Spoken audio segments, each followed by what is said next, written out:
Vous êtes sur le point de découvrir le sensationnel secret interdit des 10 prophéties magiques de l'Apocalypse, révélées maintenant. Dans un monde de plus en plus instable, où le chaos semble approcher chaque jour, le livre de l'Apocalypse présente 10 prophéties extraordinaires qui peuvent changer radicalement votre façon de voir l'avenir. Imaginez un scénario de destruction mondiale, de guerre, de famine et la fin imminente de tout ce que nous connaissons. La peur de l'inconnu prend le dessus et vous ne pouvez pas fermer les yeux sur ce qui vous attend. Mais et si je vous disais que ces prophéties cachent non seulement le chaos, mais aussi la clé de votre salut? Il existe une solution, une chance d'échapper à ce sombre destin. Préparez-vous, car les réponses que vous cherchez sont plus proches que vous ne le pensez. Êtes-vous prêt à comprendre ce qui nous attend réellement? Avant de continuer, assurez-vous que vous êtes déjà abonné à la chaîne. Avez-vous déjà entendu parler du livre de l'Apocalypse? C'est le dernier livre de la Bible, écrit par l'apôtre Jean, et il apporte un message plein de visions impressionnantes qui montrent ce qui se passera à la fin des temps. C'est comme un avertissement de Dieu à l'humanité, plein de symbolisme et de mystères qui nous font réfléchir sur notre rôle dans le monde. Imaginez Jean, isolé sur une île appelée Patmos, alors qu'il reçoit ses révélations directement de Dieu. Il n'écrivait pas un simple rapport, c'était quelque chose de bien plus grand, une vision de choses que personne n'avait jamais vues. Il décrit des batailles, des épreuves, des promesses et une fin glorieuse. L'Apocalypse est comme une fenêtre sur l'avenir. Il parle de choses qui semblent effrayantes à première vue, mais quand on y regarde de plus près, on se rend compte qu'il apporte aussi des messages d'espoir, de rédemption et de nouveaux départs. C'est comme si Dieu disait, « J'ai tout sous contrôle, même lorsque le monde semble être le chaos. » Ici, nous parlerons de certaines des prophéties les plus frappantes de ce livre. Il ne s'agit pas seulement de destruction ou de peur, mais aussi de choix, de foi et d'une destinée éternelle. Et tu sais ce qui est incroyable? Chaque détail a été écrit pour vous afin que vous puissiez comprendre l'amour et la justice de Dieu. Le livre de l'Apocalypse utilise des images très fortes, comme des bêtes, des chevaux, des anges et des trompettes, mais chacune d'elles a une signification profonde. Vous êtes-vous déjà demandé, par exemple, ce que représentent les 4 cavaliers? Ou quelle est la marque de la bête? Ces symboles ne sont pas seulement des histoires, mais des leçons qui peuvent transformer notre façon de voir la vie. Maintenant, je sais que parfois l'Apocalypse peut sembler difficile à comprendre. Mais ne vous inquiétez pas, car nous sommes là pour simplifier les choses. Prenons votre temps pour explorer chaque prophétie, expliquant ce que chaque chose signifie, ou plus important encore, comment elle se connecte à votre vie aujourd'hui. Si vous souhaitez comprendre encore plus profondément ce que signifient réellement les prophéties de l'Apocalypse et comment elles peuvent avoir un impact sur votre vie, ne manquez pas l'occasion d'obtenir le livre électronique numérique Uncomplicated Apocalypse. Ce guide exclusif vous guidera à travers chaque révélation de manière claire et directe, sans mystère. Cliquez sur le lien épinglé dans les commentaires et téléchargez-le dès maintenant. Ne laissez pas la peur de l'inconnu vous paralyser, préparez-vous et comprenez l'avenir qui vous attend. Le temps passe et cette connaissance pourrait être la clé de votre salut. N'attendez plus.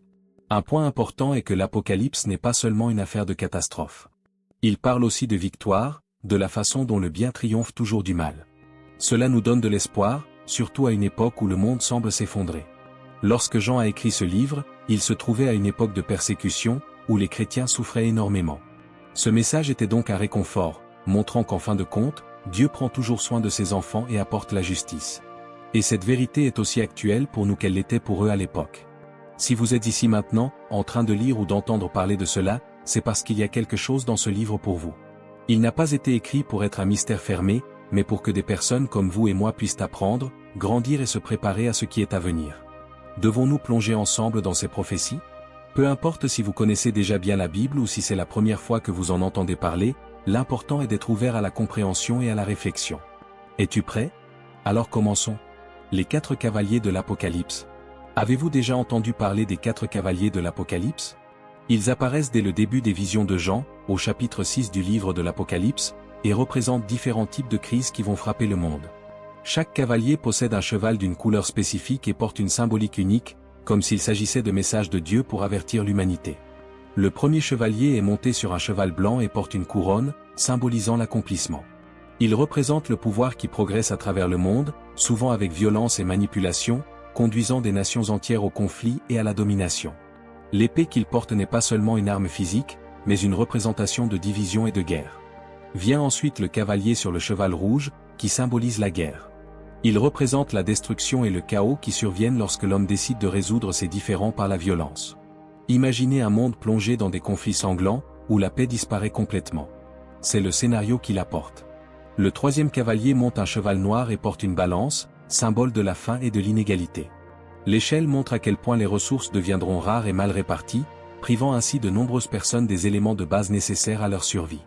Pensez à une époque où une miche de pain coûte autant qu'un salaire entier, c'est le sens de cette vision. Enfin, le cavalier au cheval pâle apporte la mort. Il est la personnification de la mortalité massive causée par les guerres, la famine et la maladie. Il ne vient pas seul, le texte dit que l'enfer le suit, comme s'il s'agissait d'un rappel de l'impact spirituel de ces crises. Ce qui est le plus fascinant, c'est que ces chevaliers ne concernent pas seulement les événements futurs. Lorsque vous regardez le monde d'aujourd'hui, vous pouvez voir des échos de ces visions dans des situations réelles, telles que les pandémies, les conflits mondiaux et les inégalités extrêmes. C'est comme si l'Apocalypse nous avertissait de ce qui se passe déjà et de ce qui pourrait encore arriver. Mais voici quelque chose d'important, les chevaliers ne sont pas la fin de l'histoire. Ils font partie d'un plan plus vaste dans lequel Dieu permet que ces choses se produisent pour attirer notre attention. C'est comme s'il disait, regardez ce qui se passe autour de vous. Êtes-vous prêt à me faire confiance et à poursuivre ce qui compte vraiment? Ces chevaliers nous font également réfléchir sur la façon dont nous réagissons aux crises. Vivons-nous de manière égoïste, en pensant uniquement au présent? Ou bien nous préparons-nous spirituellement, faisons-nous confiance à Dieu et aidons-nous les autres dans les moments difficiles? S'il y a quelque chose que les 4 cavaliers nous enseignent, c'est que le monde est en constante évolution et que des temps difficiles viendront. Mais ce n'est pas une raison pour désespérer. Au contraire, c'est un appel à rester ferme dans la foi et à croire que Dieu a un plan pour tout. Alors lorsque vous entendez parler des 4 cavaliers, rappelez-vous, ils sont un avertissement, mais aussi une opportunité. Une chance de regarder votre vie, de voir ce qui compte vraiment et de vous préparer à affronter toute tempête avec confiance en Dieu.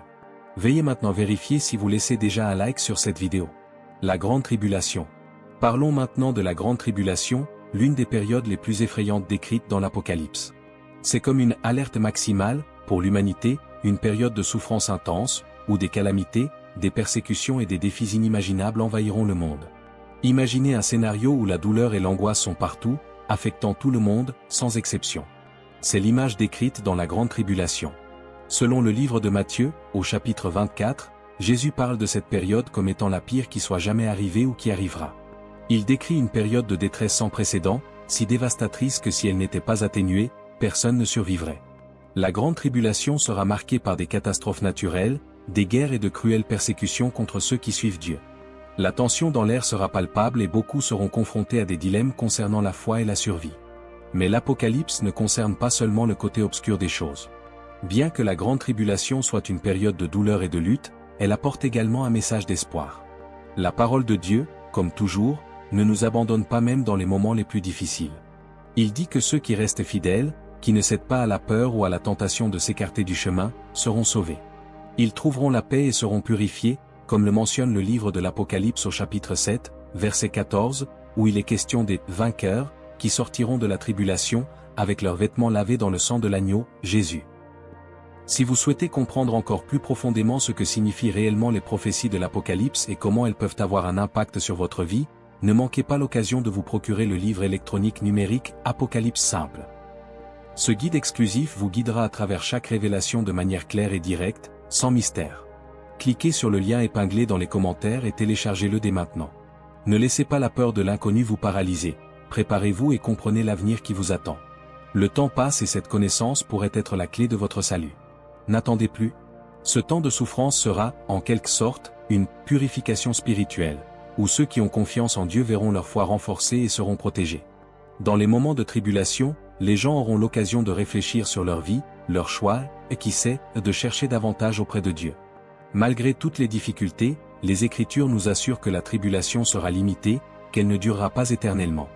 Dans Apocalypse 7, 14, nous voyons que ceux qui surmonteront cette période auront la promesse d'être avec Dieu dans une condition glorieuse, libérés du mal. Souffrance.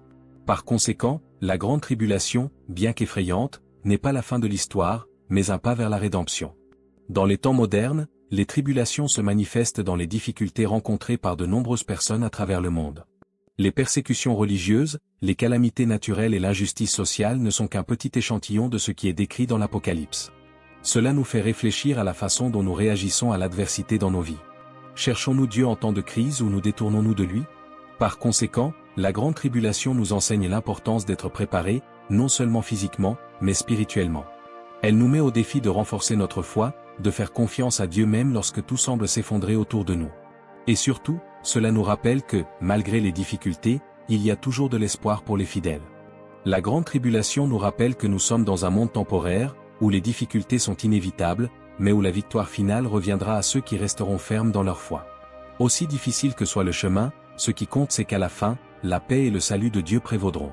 Passons maintenant à la prophétie suivante, qui apporte encore plus de révélations sur le jugement divin et les conséquences de nos choix.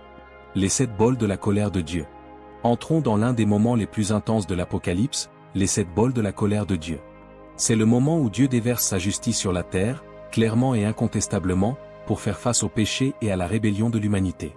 Imaginez chaque coupe comme un acte divin qui met en lumière les conséquences des mauvais choix faits par ceux qui ont rejeté Dieu. Ces coupes sont versées par cet ange, chacun apportant un jugement différent. Le premier apporte des blessures douloureuses à ceux qui ont suivi l'Antéchrist et ont reçu sa marque. Les deuxième et troisième transforment les mers et les rivières en sang, symbolisant la mort spirituelle et la dévastation physique causée par le péché. C'est comme si la création entière criait contre le mal humain. La quatrième coupe intensifie la chaleur du soleil, provoquant des brûlures insupportables et révélant la fragilité de l'humanité face à la puissance divine. Le cinquième plonge le royaume de la bête dans les ténèbres, des ténèbres si denses qu'elles représentent non seulement l'absence de lumière physique, mais aussi l'effondrement moral et spirituel du domaine maléfique. La sixième coupe a un rôle stratégique, elle assèche le fleuve Euphrate, ouvrant la voie à la grande bataille d'Armageddon, l'affrontement final entre le bien et le mal. À ce moment, on voit la tension monter, avec les rois et les armées rassemblés pour le dernier affrontement. C'est comme assister au point culminant d'un grand drame, où les forces s'alignent pour décider du sort du monde. Enfin, la septième coupe marque la conclusion de ces jugements avec du tonnerre, des éclairs et un tremblement de terre si grand qu'aucune autre calamité dans l'histoire ne peut lui être comparée. La destruction est complète, avec la chute des villes, la disparition des montagnes et la transformation de la terre par la puissance de Dieu. C'est une déclaration puissante selon laquelle le mal ne prévaudra pas. Mais même au milieu de toutes ces destructions, il y a un message d'espoir. Les coupes ne sont pas que des punitions, ce sont aussi des invitations à la repentance. À chaque nouveau jugement, Dieu donne à l'humanité une chance de reconnaître ses erreurs et de se tourner vers lui. C'est comme si Dieu disait, il est encore temps de changer, mais le moment est compté. Voyez-vous comment ces événements montrent à la fois le côté juste de Dieu et le côté miséricordieux? Il ne veut pas simplement détruire, il veut restaurer. Mais pour qu'il y ait restauration, le péché doit être affronté et éliminé. C'est l'essence des 7 coupes, la justice et la grâce vont de pair. Si nous regardons le monde d'aujourd'hui, nous pouvons constater des parallèles. La nature, par exemple, subit les impacts des actions humaines. Le changement climatique, la pollution, les inégalités sociales, tout cela reflète à quel point le péché affecte la création. Les coupes nous rappellent que nos choix ont des conséquences, et que Dieu n'y est pas indifférent. Ainsi, les 7 bols de la colère de Dieu nous invitent à réfléchir profondément sur la façon dont nous vivons. Sommes-nous prêts à nous aligner sur Dieu et à rechercher la repentance, ou sommes-nous piégés par nos propres désirs? Ces choix feront toute la différence lorsque viendra le dernier moment. Veuillez maintenant vérifier si vous êtes déjà abonné à la chaîne. Prêt à continuer? Explorons maintenant la prophétie suivante, concernant l'énigmatique et effrayante marque de la bête. La marque de la bête. Parlons maintenant de l'un des éléments les plus intrigants et les plus redoutés de l'Apocalypse, la marque de la bête. Vous avez entendu parler d'elle, n'est-ce pas? Cette marque est plus qu'un simple symbole, c'est un signe de loyauté envers la bête et de rejet de Dieu. Il apparaît au chapitre 13 de l'Apocalypse et revêt un poids gigantesque, à la fois spirituel et pratique, pour ceux qui le reçoivent. Imaginez un scénario dans lequel personne ne peut acheter ou vendre sans cette marque. Cela semble sortir d'une fiction dystopique, mais c'est décrit dans la Bible comme une réalité future. Cette marque sera placée sur la main droite ou sur le front des gens, symbolisant la soumission totale au système de l'Antéchrist. Il ne s'agit pas seulement de commerce, mais aussi de contrôle absolu sur la vie des gens. C'est comme si la liberté était échangée contre la commodité, et cela a des conséquences éternelles. Ceux qui reçoivent la marque le font volontairement, choisissant de suivre le chemin de la rébellion contre Dieu. C'est comme un pacte, un contrat spirituel qui les aligne avec le mal. Mais le prix à payer est très élevé. Le livre de l'Apocalypse est très clair. Quiconque acceptera la marque de la bête sera condamné à affronter la colère de Dieu et le châtiment éternel dans les temps de feu. En revanche, rejeter la marque ne sera pas chose facile. Cela signifiera faire face à la persécution, à l'exclusion sociale et même à la mort. Ce sera une épreuve de foi comme jamais auparavant. Pouvez-vous imaginer devoir choisir entre la survie physique et la fidélité spirituelle? Ce sera le dilemme pour beaucoup ces derniers jours. Le nombre associé à la bête, le fameux 666, a également beaucoup de sens. Il symbolise l'imperfection de l'homme et la tentative d'usurper la place de Dieu. C'est un rappel qu'aucune force contraire à Dieu ne pourra égaler la perfection divine. Par conséquent, reconnaître et résister à cette marque est à la fois un acte de foi et de courage. Aujourd'hui, on peut constater des échos de ce contrôle dans le monde moderne. Les technologies avancées, les systèmes financiers numériques et la dépendance croissante à l'égard de la technologie soulèvent des questions sur la façon dont cela pourrait être lié à la prophétie. Bien que nous ne puissions pas encore dire à quoi ressemblera la mise en œuvre de la marque, il est clair que le décor se prépare pour quelque chose comme celui-ci. Mais voici la partie la plus importante, vous n'avez pas besoin d'avoir peur si votre vie est alignée sur Dieu. Il promet force, protection et récompense éternelle à ceux qui restent fidèles. La marque de la bête est un avertissement, mais aussi une invitation à réfléchir sur votre relation avec Dieu et à vous positionner avec courage et foi. Que signifie pour nous cette prophétie? Enseigner que les choix que nous faisons aujourd'hui façonnent notre destinée éternelle. Vivez-vous d'une manière qui résiste aux pressions du monde et restez fidèle à Dieu, même face à d'énormes défis? Et enfin, la marque de la bête nous rappelle l'importance de discerner entre ce qui semble juste et ce qu'il est réellement. La frontière entre la vérité et le mensonge, entre le bien et le mal, deviendra de plus en plus floue. Rester ferme dans la parole de Dieu fera la différence entre tomber ou rester debout. Maintenant, allons de l'avant et explorons une autre prophétie importante, la bête et le faux prophète. Prêt à plonger dans ce récit significatif? La bête et le faux prophète. Maintenant, comprenons un peu plus deux personnages clés du livre de l'Apocalypse, la bête et le faux prophète. Ils sont présentés comme des agents du mal qui émergent dans les derniers jours, essayant de tromper l'humanité et de détourner les gens du chemin de Dieu. Ils sont comme deux éléments d'un plan maléfique, travaillant ensemble pour créer un système de contrôle total, manipulant tous ceux qui tombent dans le piège de leurs mensonges. La bête, telle que décrite dans l'Apocalypse, est un être puissant qui dominera la terre pendant la grande tribulation. Elle est connue pour sa cruauté et pour être la figure principale de l'Antéchrist, c'est-à-dire quelqu'un qui se met à la place du Christ, revendiquant le pouvoir de gouverner le monde. La bête est également célèbre pour le nombre 666, qui représente l'imperfection et la tromperie.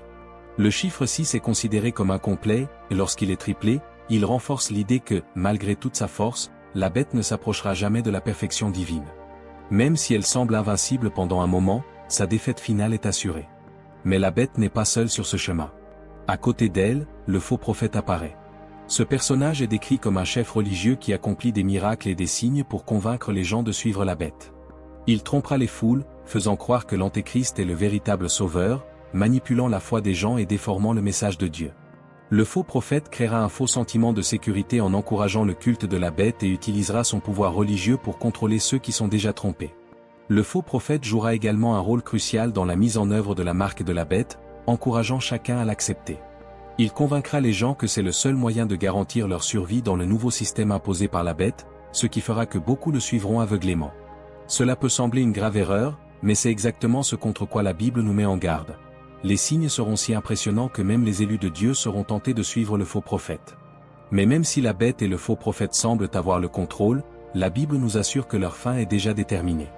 Dans Apocalypse 19, nous voyons que la bête et le faux prophète seront capturés et jetés dans l'étang de feu, où ils souffriront pour toujours. Cela symbolise la victoire définitive de Dieu sur le mal et la destruction de tout le système maléfique que ces deux représentants ont tenté de construire. Cette prophétie nous enseigne l'importance d'être vigilants et de discerner les signes du monde dans lequel nous vivons. Comme nous l'avons vu ailleurs dans les Écritures, la tromperie est l'une des plus grandes armes de Satan. Et, par conséquent, il est essentiel que vous soyez ferme dans votre foi, connaissant bien la parole de Dieu afin de ne pas vous laisser guider par de faux dirigeants ou des enseignements déformés. Le faux prophète peut même accomplir des miracles et promettre des solutions rapides, mais Dieu est le seul à détenir la vérité. Ces événements nous rappellent également que le pouvoir et l'autorité que les faux dirigeants tentent d'exercer sur l'humanité sont temporaires. Même si la bête semble dominer, son règne est éphémère et le jugement final est imminent. La victoire du Christ, qui s'accompagne de justice et de puissance, mettra fin à la tromperie et restaurera le royaume de Dieu. En réfléchissant à ces chiffres, réfléchissez à la manière dont vous êtes guidé dans votre vie spirituelle. Quelles influences suivez-vous? Que croyez-vous être vrai? Comment la foi en Dieu peut-elle vous protéger de la tromperie et vous aider à discerner la vérité, même si elle semble difficile à trouver? Maintenant que vous comprenez mieux la bête et le faux prophète, il est temps de parler de la bataille d'Armageddon, la confrontation finale entre le bien et le mal. Devons-nous avancer? La bataille d'Armageddon. La bataille d'Armageddon, comme on l'appelle dans la Bible, est la confrontation finale entre les forces du bien et les forces du mal. Cela se produit dans les derniers jours, lorsque tous les ennemis de Dieu se rassembleront pour lutter contre l'armée céleste dirigée par Christ. Le mot « Armageddon » a des racines hébraïques et signifie « mont Megiddo », un lieu historique où plusieurs batailles importantes ont eu lieu dans le passé. Cette bataille symbolise la fin de toute lutte entre le bien et le mal, et sa victoire sera décisive pour l'établissement du royaume de Dieu sur terre. Au fil des siècles, de nombreuses prophéties de Daniel, comme celle de Nostradamus et même certaines plus contemporaines, des diatribes, comme la prophétie de William Branham à propos de Kamala Harris, ont été interprétées comme des prédictions possibles de cette grande confrontation. L'idée selon laquelle l'humanité sera confrontée à une guerre spirituelle d'une telle ampleur a résonné tout au long de l'histoire, avec des personnalités telles que Padre Pio mettant en garde contre des temps de grande tribulation. Beaucoup pensent que les prophéties de la Vierge Marie sur la fin des temps, y compris ses visions sur l'Antéchrist et les jugements finaux, s'alignent sur la description apocalyptique de la bataille d'Armageddon. La bataille se déroulera entre l'armée céleste, dirigée par le Christ, et les forces du mal, commandées par la bête et ses disciples. Comme il est écrit dans Apocalypse 19, novembre 2016, le Christ apparaîtra monté sur un cheval blanc, avec des yeux comme des flammes de feu et de nombreux cœurs autour de lui. Il viendra en juge juste, prêt à vaincre la bête, le faux prophète et tous ceux qui s'opposent à son autorité. Sa victoire sera rapide et décisive, et le mal sera finalement vaincu pour toujours. Des prophéties comme celle de Mohamed Sanogo sur la Côte d'Ivoire et celle de personnalités comme Koné Malachi sur la Côte d'Ivoire ont parlé d'affrontements de grandes puissances qui amèneraient l'humanité à réfléchir sur l'avenir, pointant souvent vers une période de crise, comme celui décrit dans Armageddon. Cependant, le véritable combat n'a pas lieu entre des pays ou des royaumes humains, mais entre la justice divine et les royaumes du mal. Alors que l'armée céleste descendra pour la bataille finale, les ennemis de Dieu seront glorieusement vaincus. La bête et le faux prophète seront capturés et jetés dans l'étang de feu, et tous ceux qui ont suivi le mal seront détruits. La scène qui se déroule est celle de la justice, où le Christ, en tant que roi des rois, établira son gouvernement éternel sur la terre entière. Ce moment est le point culminant de toute l'histoire humaine, car la lutte pour le contrôle spirituel sera décidée et le mal sera complètement éradiqué. De nombreuses prophéties de la fin du monde, comme celle de William Branham sur l'Océan, parlent de ce moment apocalyptique, où la fin de l'ère sera marquée par la destruction de l'empire du mal. Armageddon est considéré comme la conclusion des prophéties sur la lutte finale pour l'âme de l'humanité. Certaines de ces prédictions parlent d'une période de grande tribulation, au cours de laquelle l'humanité sera mise au défi de choisir entre le bien et le mal, entre le salut et la damnation. Ce qui est en jeu, c'est le salut éternel, et chacun sera appelé à rendre compte de ses choix. Dans ce scénario de grand conflit, l'intervention divine sera claire et les disciples du Christ seront épargnés, tandis que les méchants seront punis. La prophétie de Denis Lacy, par exemple, souligne à quel point le jugement final sera un temps de purification pour l'humanité. La victoire du Christ à Armageddon est donc un signe d'espérance pour tous ceux qui choisissent de suivre le chemin de la justice et de la vérité. Armageddon, tel que décrit dans l'Apocalypse, est une prophétie sur la libération finale de l'humanité des griffes du mal, une période de grande transformation qui sera le prélude à la création d'un nouveau ciel et d'une nouvelle terre, où régneront la paix et la justice. À partir de cet événement, le royaume de Dieu sera établi éternellement et l'humanité vivra sous la présence de Dieu pour toujours. Si vous voulez comprendre encore plus profondément ce que signifient réellement les prophéties de l'Apocalypse et comment elles peuvent avoir un impact sur votre vie, ne le faites pas. Ne manquez pas l'occasion d'obtenir le livre électronique numérique Uncomplicated Apocalypse. Ce guide exclusif vous guidera à travers chaque révélation de manière claire et directe, sans mystère. Cliquez sur le lien épinglé dans les commentaires et téléchargez-le dès maintenant. Ne laissez pas la peur de l'inconnu vous paralyser, préparez-vous et comprenez l'avenir qui vous attend. Le temps passe et cette connaissance pourrait être la clé de votre salut. N'attendez plus. La chute de Babylone. La chute de Babylone est l'une des prophéties les plus puissantes et symboliques du livre de l'Apocalypse. Selon la Bible, Babylone représente une ville corrompue, immergée dans le péché et l'idolâtrie, symbole de l'empire du mal et du matérialisme. Elle est décrite comme une « grande ville » qui entraîne les nations dans l'immoralité, le manque de respect pour Dieu et la quête effrénée du pouvoir et des richesses. La destruction de Babylone est donc un symbole du jugement divin sur tout ce qui se détourne de Dieu et tombe dans la corruption. La prophétie de Nostradamus et certaines prophéties de William Branham concernant Kamala Harris ont été interprétées comme des avertissements sur le pouvoir des empires terrestres, les associant souvent au type de corruption représenté par Babylone. Dans ces visions, les villes et les gouvernements qui s'écartent des principes moraux et spirituels finissent par être confrontés à la décadence et à l'effondrement, ce qui fait écho à la chute de Babylone décrite dans les Écritures. Babylone n'est pas seulement une ville physique, mais symbolise tout système ou gouvernement qui place ses intérêts avant ceux de Dieu. Selon l'Apocalypse, la destruction de Babylone est un événement monumental. Un ange descend du ciel proclamant que Babylone, la grande ville, est tombée, Apocalypse 18, 2. La ville, décrite comme une « putain » qui séduit les nations avec ses péchés et ses plaisirs mondains, est finalement jugée et détruite pour ses iniquités. Ce jugement est la manifestation de la puissance de Dieu sur toutes les forces du mal et de la corruption. La chute de Babylone est un acte divin de justice, mettant fin au règne du péché et de l'immoralité. De nombreuses prophéties de la Vierge Marie abordent également le thème du jugement et de la chute des grandes puissances qui se détournent de Dieu.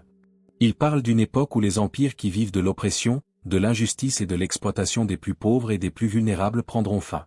C'est une période de purification, où les forces du mal sont vaincues une fois pour toutes. La destruction de Babylone symbolise la défaite des forces qui s'opposent à Dieu et le triomphe du royaume céleste. La chute de Babylone n'est pas seulement un événement de destruction physique, mais aussi un appel à la repentance et à la purification. La prophétie de Mohamed Sanogo sur la Côte d'Ivoire et celle de Koné Malachi sur la Côte d'Ivoire mentionnent la nécessité de rejeter la corruption et l'idolâtrie, appelant les gens à se tourner vers les principes divins. Ces avertissements, bien que axés sur des situations locales, reflètent l'idée universelle selon laquelle toute société ou nation qui se détourne de Dieu et de ses valeurs spirituelles est confrontée à une chute morale et spirituelle. Babylone symbolise également la tentation des richesses matérielles et la recherche égoïste du plaisir. Dans de nombreuses prophéties sur la fin du monde, comme celle qui évoque le déclin des civilisations, l'idée qu'un système matérialiste et corrompu sera finalement vaincu est une constante. L'Empire babylonien est le portrait de toute société basée sur une consommation excessive et l'idolâtrie de la richesse, qui sera finalement détruite par le jugement de Dieu. La vision de la chute de Babylone s'accompagne des lamentations des nations qui bénéficiaient autrefois de sa corruption. Ils pleurent leur perte, car la ville représentait le pouvoir, la richesse et le luxe. Cependant, le texte biblique souligne que, malgré les lamentations des nations, la destruction de Babylone est un motif de célébration au ciel. Le royaume de Dieu arrive enfin, et le mal et l'injustice sont éradiqués de la terre. Cette chute est la dernière étape du jugement divin, et c'est un événement qui annonce la victoire du bien sur et le mal, de la justice sur l'oppression. La destruction de Babylone n'est donc pas seulement une catastrophe, mais une étape nécessaire vers le rétablissement de l'équilibre et de la justice divine. Tout comme les prophéties de Branham sur la fin des temps annoncent une époque de jugement, la chute de Babylone est le point culminant de ce processus, où le péché et la corruption n'ont plus leur place dans le nouveau monde que Dieu est en train de créer. En fin de compte, la chute de Babylone est la préparation à l'avènement du royaume de Dieu, où il n'y aura plus d'oppression, d'injustice ou d'idolâtrie. Ce sera un monde nouveau dans lequel le mal sera éradiqué et où la paix et la justice régneront pour toujours. Les prophéties de la fin du monde peuvent faire peur, mais elles offrent aussi un message d'espoir pour tous ceux qui restent fidèles à Dieu, car la fin du mal est le début d'un nouveau départ. Le jugement dernier. Le jugement dernier est l'un des moments les plus dramatiques et les plus significatifs décrits dans le livre de l'Apocalypse. Cet événement marque la fin du monde tel que nous le connaissons, où tous les êtres humains seront jugés pour leurs actions, leurs pensées et leurs choix tout au long de leur vie. Le procès sera juste et impartial, et chaque personne sera confrontée à ce qu'elle a fait de bien et à ce qu'elle a fait de mal. Il n'y aura pas de place pour la tromperie ni pour cacher ce qui a été fait. Le jugement dernier est donc un appel à réfléchir sur nos actions et nos croyances de notre vivant. Selon les prophéties de William Branham, l'idée d'un jugement final est profondément liée à la justice divine. Il a souligné que ceux qui restent fidèles à Dieu seront récompensés, tandis que ceux qui s'écartent de ses enseignements subiront les conséquences de leur choix. Branham a également évoqué un avenir dans lequel ceux qui se détournent de Dieu seraient démasqués et où la vraie justice serait rétablie. Ce jugement est souvent associé à la défaite des forces du mal, ce qui est également évoqué dans d'autres prophéties de la fin du monde. Dans Apocalypse 20, 12, il est dit que les morts, grands et petits, se tiendront devant Dieu, et les livres seront ouverts. Ces livres symbolisent les archives de nos vies, où sont conservées toutes nos actions, bonnes ou mauvaises. Aucun mensonge ni aucune erreur ne seront laissés de côté. Le concept selon lequel Dieu a une connaissance totale de nos vies se retrouve également dans les prophéties de Nostradamus, qui mettent en garde contre un moment où la cachette de nos cœurs sera révélée. À ce moment-là, toutes les fausses apparences tomberont et chacun sera récompensé ou puni selon son véritable caractère. Le jugement dernier sera aussi la séparation entre les justes et les méchants. Ceux dont les noms figurent dans le livre de vie recevront la vie éternelle et seront amenés à vivre avec Dieu dans son royaume de paix et de joie. Ceux qui sont rejetés ou dont les noms ne figurent pas dans le livre de vie seront jetés dans l'étang de feu, comme décrit dans Apocalypse 20, 15. C'est le sort de ceux qui ont choisi le mal, l'immoralité et la rébellion contre Dieu. Ils subiront un châtiment éternel pour leur refus de se repentir et de se tourner vers Dieu. De nombreuses autres prophéties de la Vierge Marie parlent également du jugement final et de la nécessité de se préparer. Elle a souvent averti que nous devrions tous nous repentir pendant qu'il est encore temps, car le jugement dernier sera inéluctable. Dans certaines de ses visions, la Vierge Marie a exhorté l'humanité à vivre une vie de prière et d'alignement avec la volonté de Dieu afin de se préparer pour le grand jour. Les prophéties de Mohamed Sanogo sur la Côte d'Ivoire, mais aussi celles de Koné Malachi, reflètent une similitude avec le jugement dernier, car elles parlent d'une époque où l'humanité sera appelée à rendre compte de ses actes. Ces prophéties parlent souvent de moments difficiles, mais elles soulignent également la possibilité de se repentir et de changer, essentiel pour éviter un jugement négatif. Cet événement sera témoin de toutes les créatures, au ciel et sur terre, et constituera le point culminant de l'histoire humaine. Le jugement dernier sera un moment de restauration et de révélation. La justice de Dieu sera pleinement manifestée et il n'y aura plus de doute sur son autorité. Les prophéties de Denis Lessy et autres visions apocalyptiques renforcent ce message. Un temps de jugement approche, et il est de notre responsabilité de choisir le bien pendant qu'il est encore temps. Le jugement dernier n'est pas seulement un événement de destruction pour les méchants, mais aussi de récompense pour les justes. La promesse que la vie éternelle sera donnée à ceux qui restent fidèles à Dieu offre une espérance qui transcende ce monde. Même dans les prophéties qui parlent de cataclysmes et de désastres, la prophétie de William Branham sur Kamala Harris et d'autres visions souligne une vérité centrale. La fin du mal et le début de la paix éternelle pour ceux qui demeurent en Christ. Enfin, le jugement dernier apporte avec lui une décision définitive pour chacun de nous.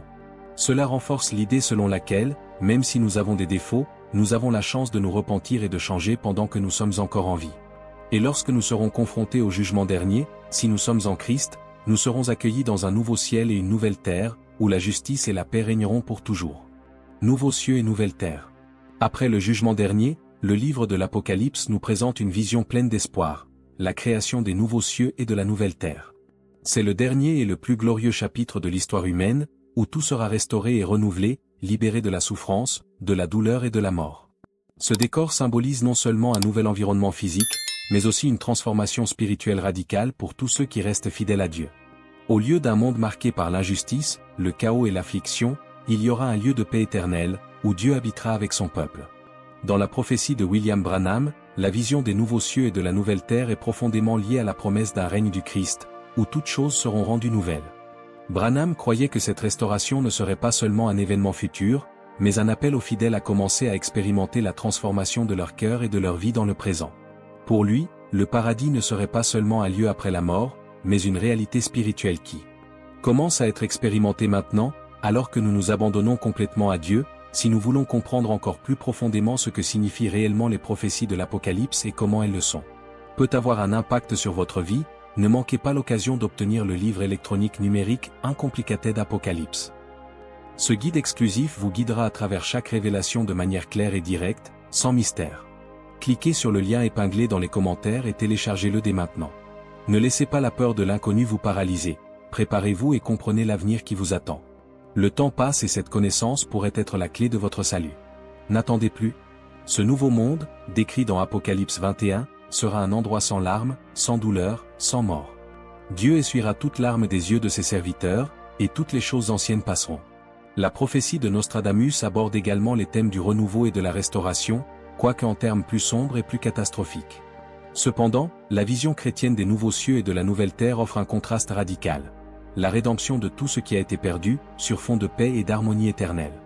L'idée d'un nouveau départ est centrale dans la prophétie de la Vierge Marie, qui parlait souvent d'un temps de purification et de renouveau, où le mal serait éradiqué, et l'humanité serait restaurée à sa vraie condition, en pleine communion avec Dieu. Elle a parlé de la nécessité pour les croyants de se préparer à ce nouveau départ, car ce sera un moment où les choix de chacun détermineront leur destin.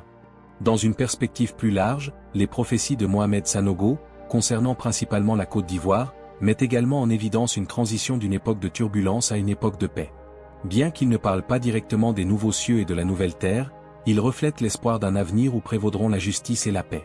Cet avenir s'inscrit tout à fait dans la vision chrétienne d'une restauration universelle, où toutes les souffrances seront résolues et où chacun aura accès au vrai bonheur et à l'épanouissement. De plus, l'idée d'une nouvelle terre est également mentionnée dans les prophéties de Koné Malachi, où il suggère qu'après une période de tribulation, il y aura un renouveau complet. Les fidèles seront accueillis dans un monde où la paix et la vérité seront les seules réalités et où la présence de Dieu sera permanente et visible. La vision de Koné Malachi suggère que l'humanité s'approche de ce tournant, et que ceux qui sont attentifs et préparés verront arriver cette nouvelle ère. Ce nouveau monde sera aussi le lieu où la relation avec Dieu sera parfaite, sans barrière, sans peur ni distance. Les fidèles, contrairement à avant, auront un accès direct au Créateur, vivant pleinement en sa présence. Les prophéties de la fin du monde annoncent la destruction de ce qui est ancien et corrompu, mais elles révèlent aussi la promesse que le nouveau sera infiniment meilleur. La vision du nouveau ciel et de la nouvelle terre est donc une promesse de renouveau à la fois physique et spirituel, où les fidèles seront enfin entiers, libérés de la corruption et de la douleur.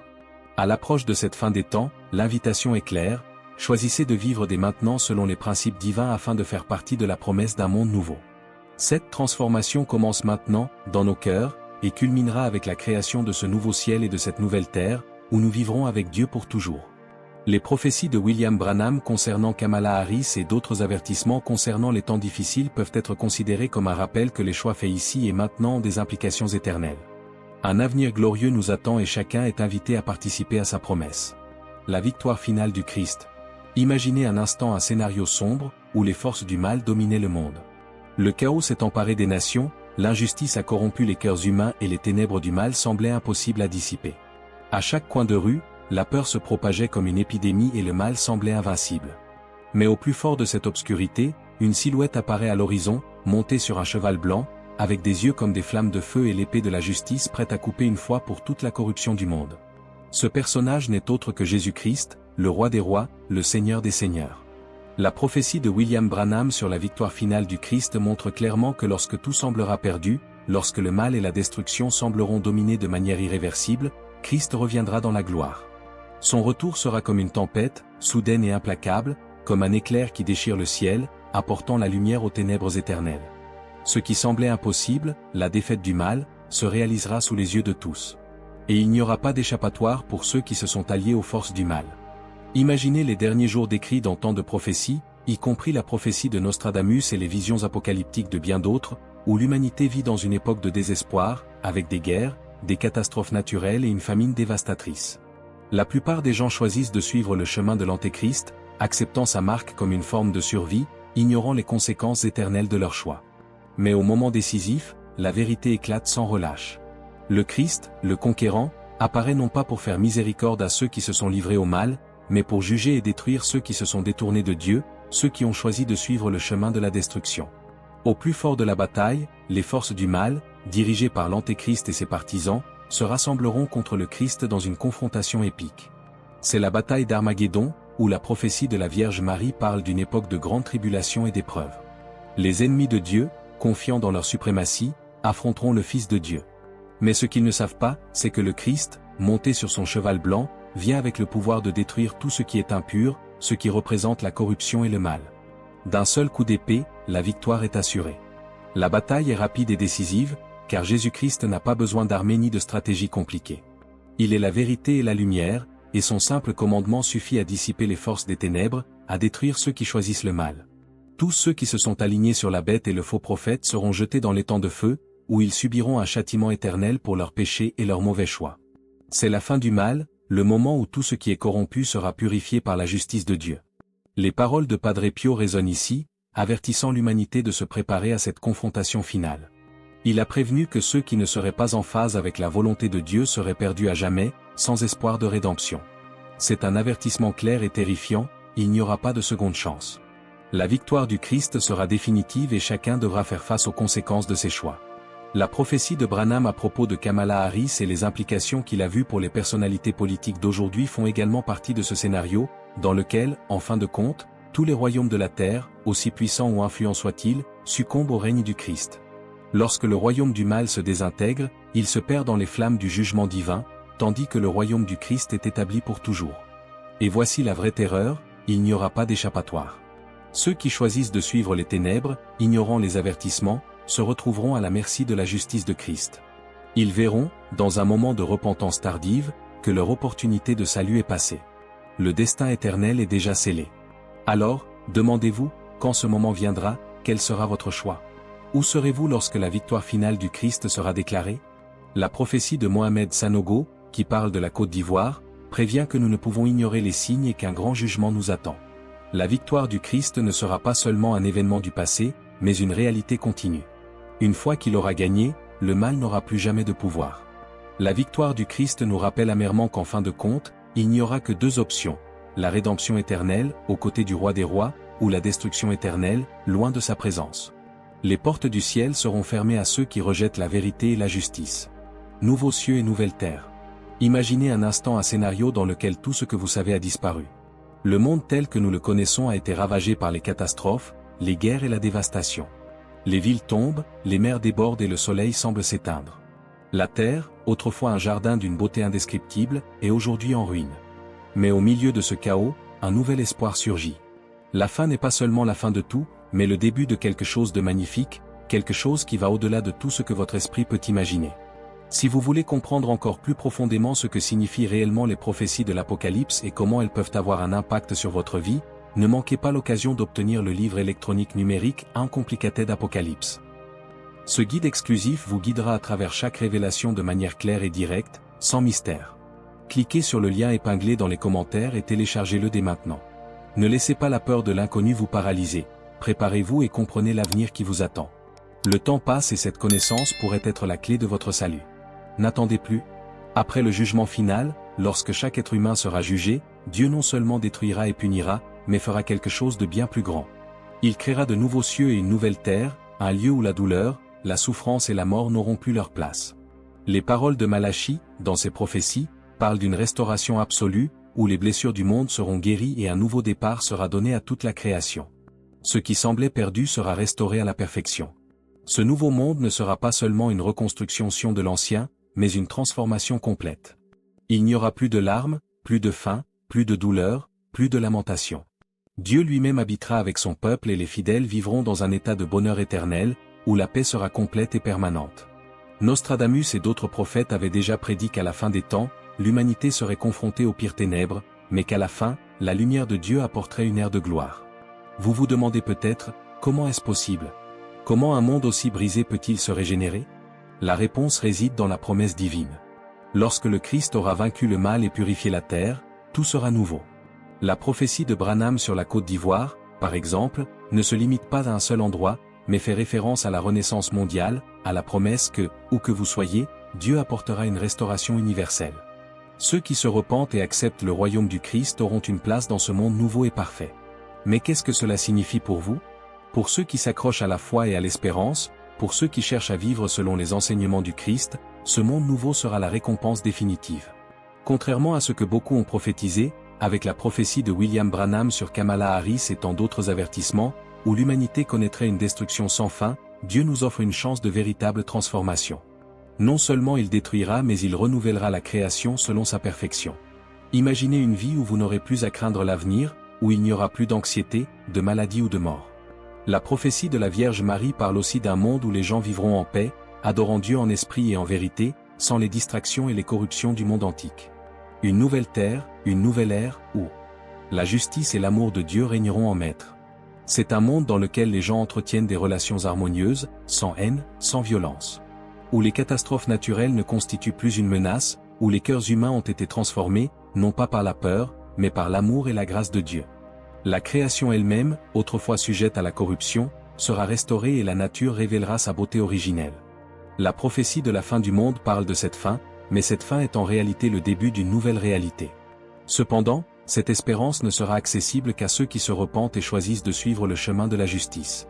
Ceux qui, de leur vivant, ont refusé le salut et ont choisi les ténèbres resteront en dehors de cette nouvelle création. Le jugement final est définitif et il n'y a aucune possibilité de changement après le retour du Christ. La vérité est qu'en fin de compte, ce sera la décision de chacun. Soit vous acceptez la promesse de Dieu pour une nouvelle terre, soit vous serez laissé de côté, condamné à la séparation éternelle. Il n'y a plus de place pour la médiocrité, pour les choix vides de sens. La prophétie de Mohamed Sanogo sur la Côte d'Ivoire et bien d'autres mettent en garde contre l'importance de vivre avec un but et une foi, car ce qui est à venir est réel et l'avenir sera déterminé par les choix de chacun. Maintenant, demandez-vous, êtes-vous prêt à vivre dans ce nouveau monde? Serez-vous parmi les rachetés, ceux qui hériteront de la nouvelle terre et des nouveaux cieux? Le moment est venu de vous préparer et la décision est entre vos mains. Pour conclure, les prophéties de l'Apocalypse non seulement nous révèlent un avenir terrifiant, mais elles nous invitent également à réfléchir sur nos choix et notre foi. À travers les défis décrits, tels que la bataille d'Armageddon, la chute de Babylone et le jugement dernier, nous pouvons trouver de l'espoir dans la promesse d'un nouveau ciel et d'une nouvelle terre, où régneront enfin la paix et la justice. Maintenant, si vous avez été touché par ces révélations et que vous souhaitez en savoir plus sur le futur qui nous attend, je vous invite à cliquer sur l'écran et à regarder notre playlist complète. Ne manquez pas l'occasion d'explorer ces prophéties en profondeur, de comprendre leur signification et leur lien avec les événements d'aujourd'hui. Chaque vidéo apporte de nouvelles perspectives et de nouveaux détails, vous aidant à mieux comprendre ce que le livre de l'Apocalypse et d'autres grandes prophéties, comme celles de Nostradamus et de William Branham, peuvent nous apprendre sur la fin des temps. Si vous êtes arrivé, type Jésus dans les commentaires maintenant. Et cliquez sur l'écran maintenant et regardez la prochaine vidéo.